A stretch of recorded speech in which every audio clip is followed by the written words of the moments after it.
The rain had begun before dawn, soft at first, like a whisper across the rooftops of Providence, but by 7 a.m. it had grown into a steady, relentless fall.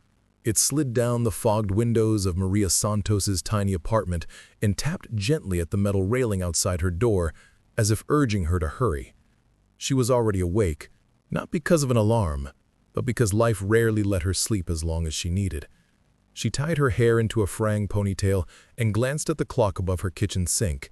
6:41 a.m. She had 20 minutes before she needed to be outside, pushing her old blue stroller down Maple Street, heading toward the first of the houses she cleaned. She didn't have a baby anymore, not one small enough to fit in the stroller. Her son, Gabriel, was 14, but she still used it.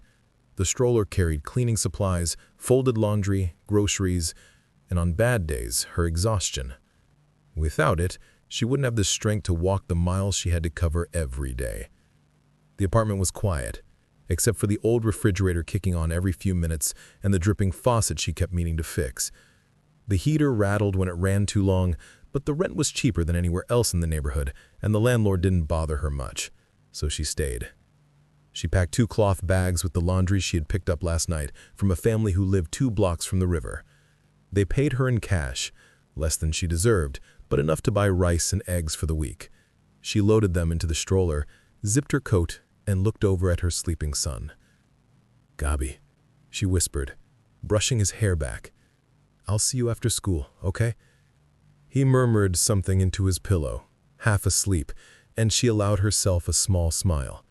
He was growing fast, already taller than she was, and sometimes she worried how she would manage when he outgrew the hand-me-down jackets she found at the church thrift sale. But she always figured something out. She always had. The rain thickened as she walked outside, pushing the stroller along the sidewalk. The wheels squeaked in protest, and the fabric canopy flapped in the wind. She didn't mind. Rain meant fewer people outside, fewer chances for anyone she knew to see her working this early. She made her first stop, a 3-story house with pale blue siding. She dropped off the bag of folded laundry on the porch. No one answered the door. They rarely did. She left quietly, heading back toward her car to drive to the deli for her second job.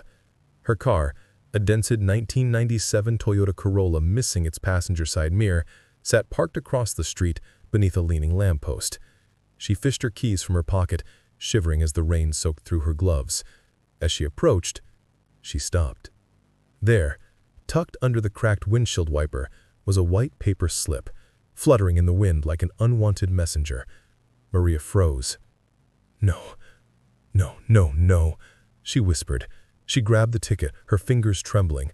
The ink was already smudging from the rain, but the words were painfully clear. Parking violation, $125. Time, 7:58 a.m. Location, Maple Street.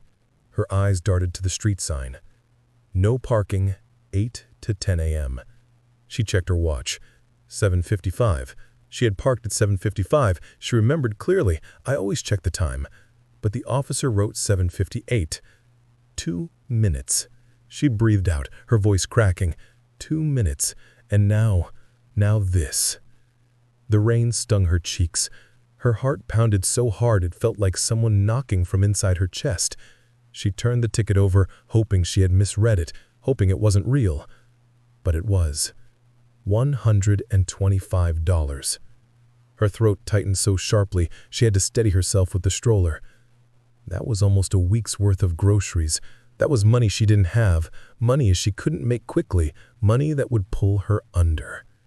When she got home later that night, long after her deli shift, she sat on the floor of the living room because the couch had broken 2 months ago, and she couldn't afford to replace it. She spread her bills across the worn carpet. Rent, electricity, gas, groceries, Gabriel's school trip fee, and now this. Ticket. The numbers blurred together, forming a storm she couldn't outrun. She tried to breathe slowly, but each breath came out shallow and broken. People always said, "It's just one ticket." But for someone like her, one ticket was enough to break the month. She lifted the paper again and saw the line at the bottom. Appear in court before Judge Frank Caprio. She had heard the name many times, everyone in Providence had. The man with the warm voice, the kind eyes, the judge who understood real life. But she wasn't expecting kindness from anyone. Not anymore. Life had taught her not to. Still, she had no choice but to go. 3 days later, the rain was gone, but the sky remained heavy with gray clouds. Maria stepped into the municipal court building, clutching the stroller as if it were a shield. She had left Gabriel at school and prayed he wouldn't worry if she was late picking him up.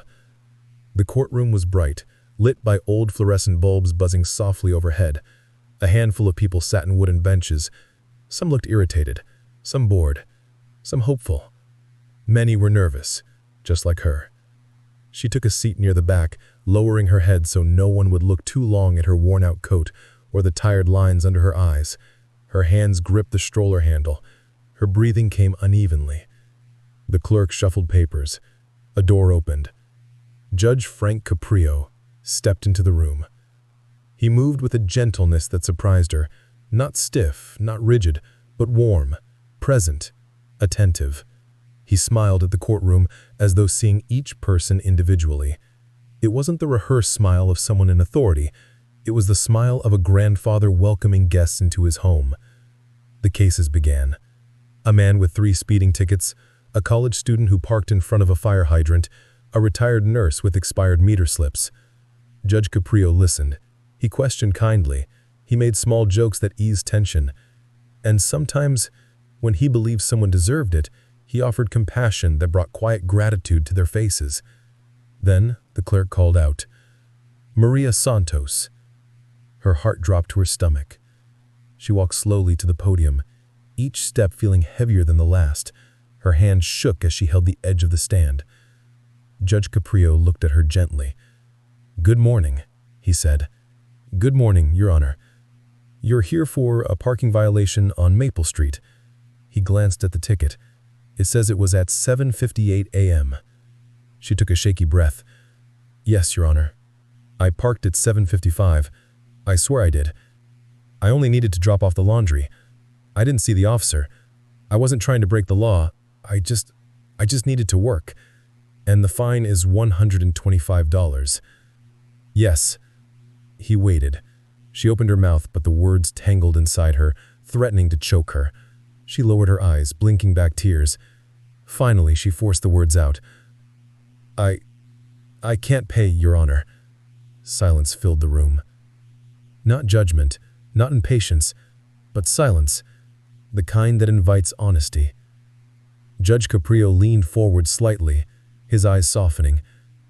"Miss Santos, tell me what happened that morning." She swallowed hard. Her voice trembled. "I work 2 jobs. I clean houses in the mornings, and I work at a deli in the afternoons. I have a son. He's 14.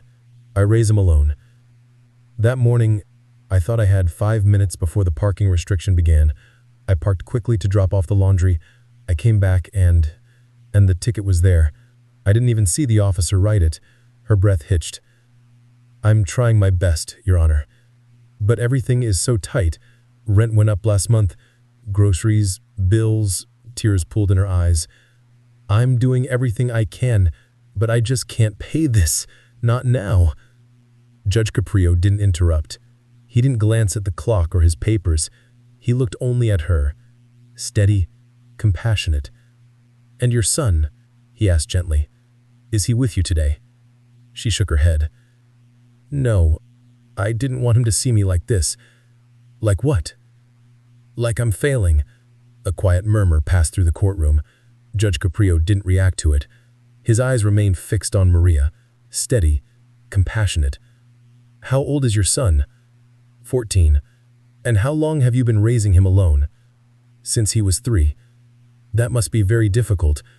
She nodded quickly before another tear slipped down her cheek. "I work all the time. I walk a lot, because my car can't go far.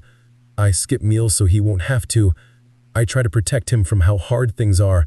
He's a good boy. He doesn't complain.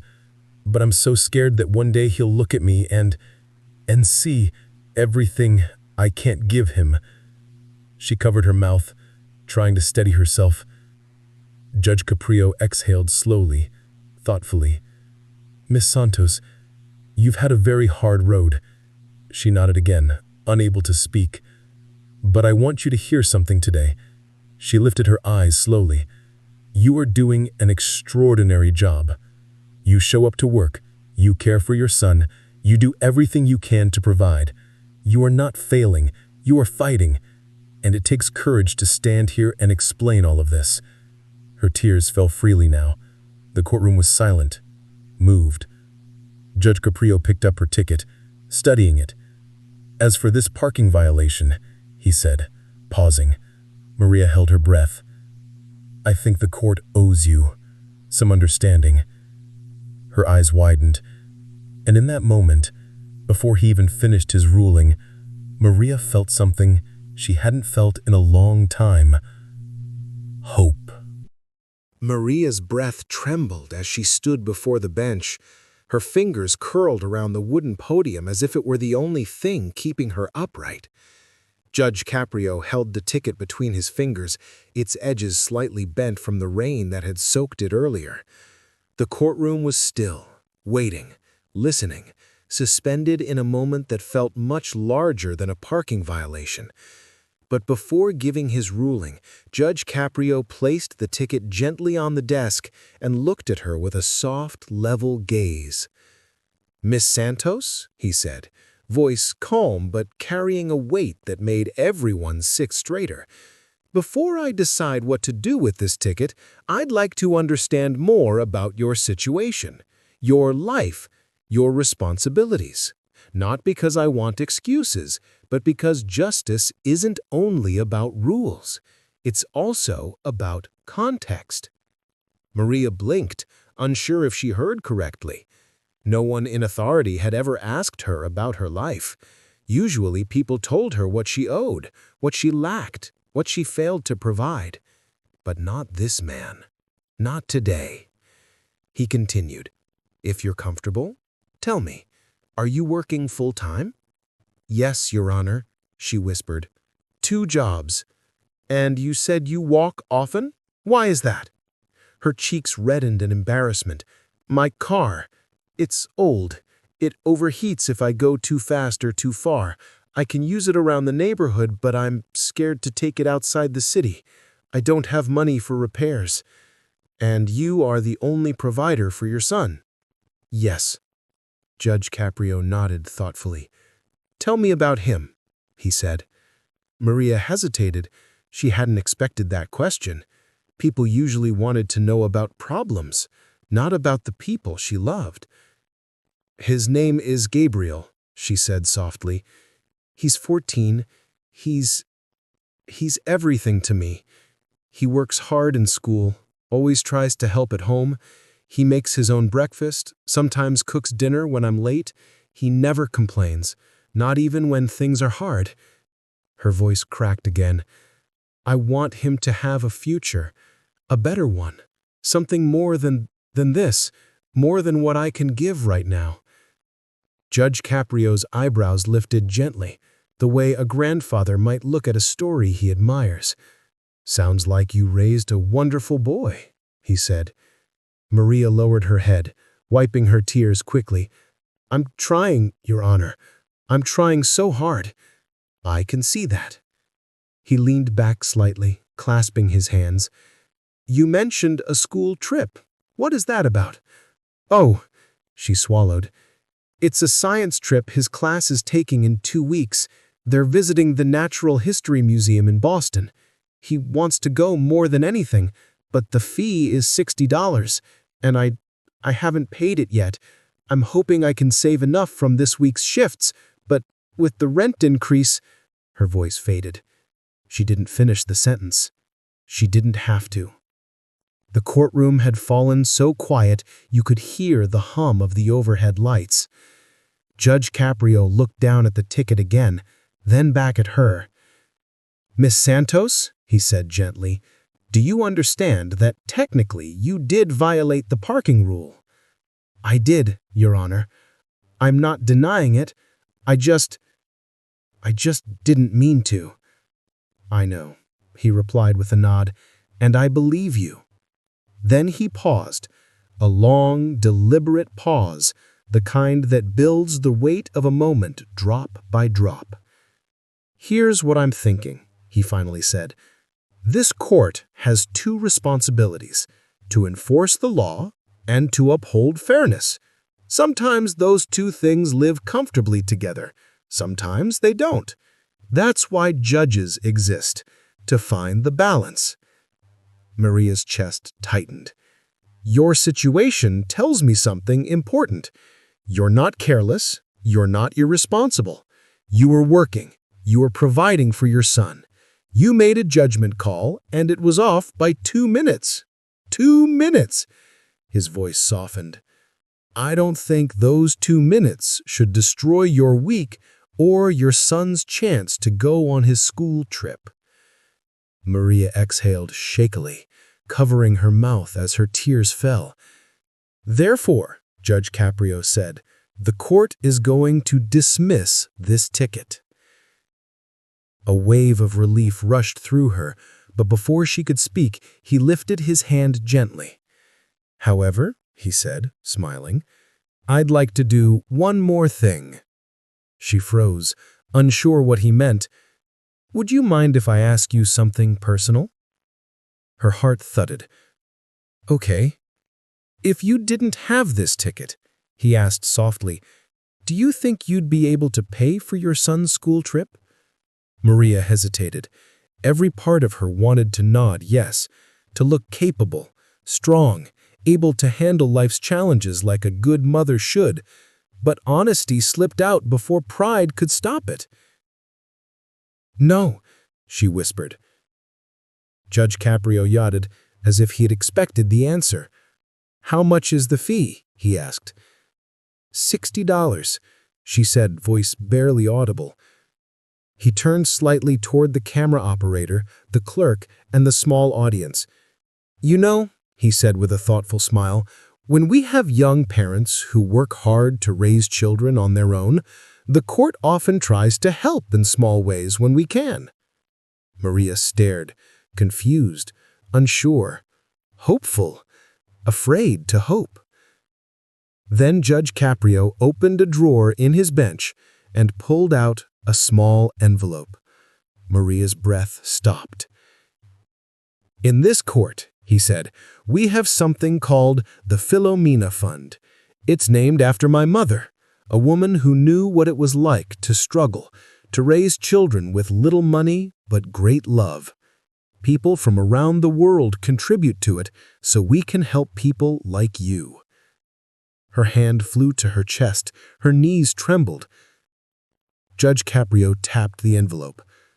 "And I think that your son deserves to go on that science trip." He slid the envelope across the bench toward the clerk.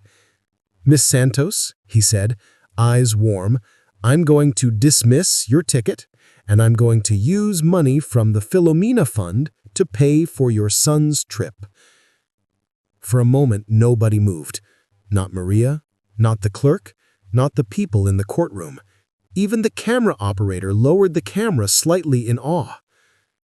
Then it hit her all at once, like a wave crashing over a sandcastle she had struggled for years to keep standing. Her knees buckled. She grabbed the podium and sobbed, "Your Honor, I don't know what to say," she cried, her voice breaking into pieces. Thank you, I... She couldn't finish. She didn't have the words. No combination of words could express what this moment meant.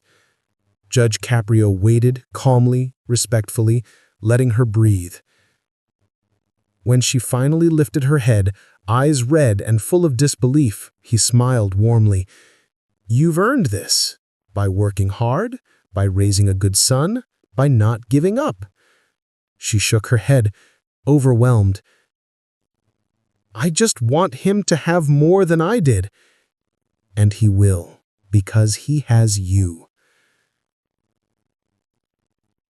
Her sobs grew deeper, and she covered her face with both hands. The clerk stepped forward with the envelope, offering it to her gently. She took it with trembling fingers, holding it as if it were made of glass. Then, Unexpectedly, Judge Caprio leaned forward and said something even more profound. "Miss Santos," he said, "you are not alone." She tried.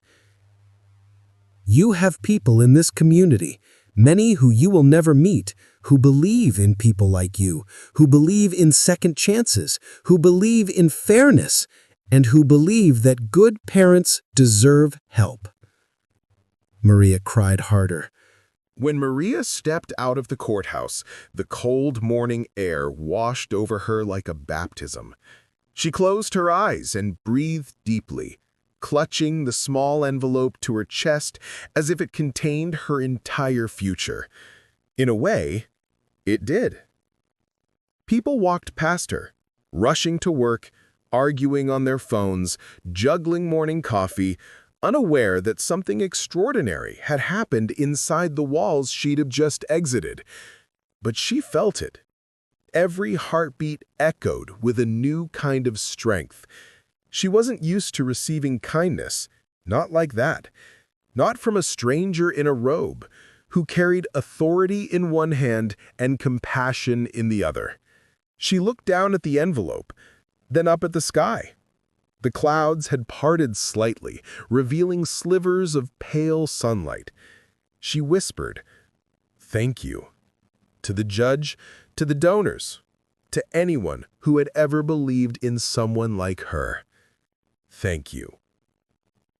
The walk home.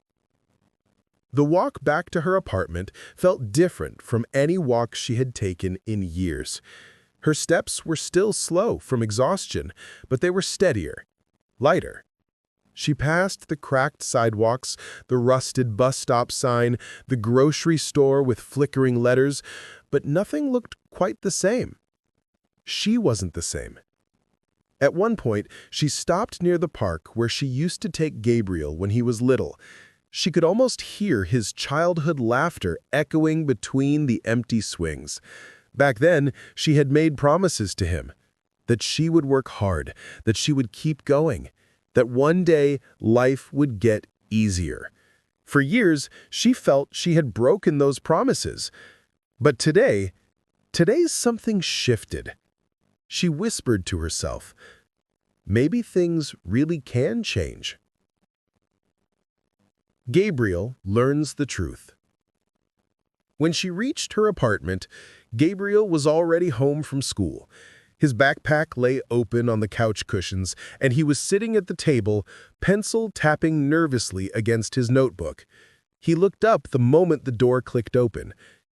"Mom, you're back," he said, jumping up. "Are you okay? You didn't text. I was worried."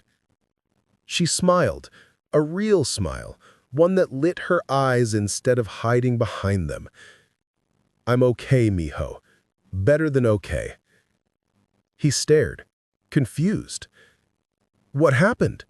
Did the judge? Did he find you? Are we in trouble?" She shook her head and motioned for him to sit. "Come here," she said softly. He sat at the table, watching her with wide, anxious eyes. She placed the envelope in front of him. "What's this?" he asked. "Open it." Inside were $60, neatly folded, crisp, still warm from her hands. Gabriel froze.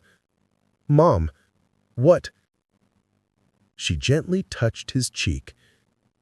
"You're going to Boston, sweetheart."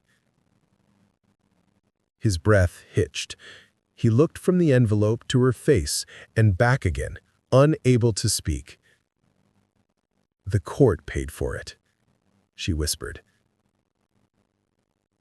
"Judge Caprio, he dismissed the ticket, and then he helped pay for your school trip."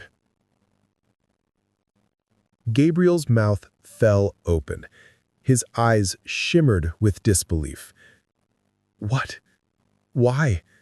Why would he do that for us?"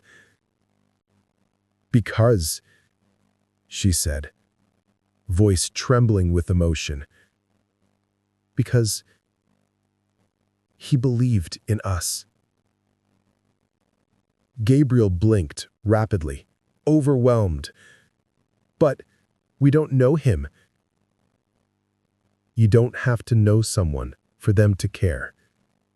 Sometimes kindness comes from strangers.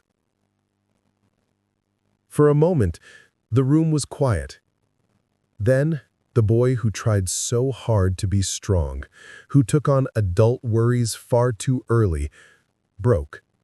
He stood, wrapped his arms around her, and buried his face into her shoulder. "Mom, I'm glad you're okay, and I'm so thankful, so thankful." She stroked his back gently. "You deserve this, baby." "No," he said fiercely, pulling away. "You deserve this too. That judge, he saw something in you. You know what that means?" She shook her head. "It means you're stronger than you think." Her chest tightened. He had never said something like that before. She hugged him again, long and tight, and for the first time in years, she felt like she could breathe. A trip that began more than just a trip. 2 weeks later, the morning of the school trip arrived. Gabriel was already dressed in his best shirt, the one reserved for picture day and special events, bouncing on his heels as if the ground itself couldn't hold his excitement. "Do I look okay, Mom?" he asked. "You look perfect," she said. His friends arrived at the bus stop. He ran to join them, turning back one more time to wave.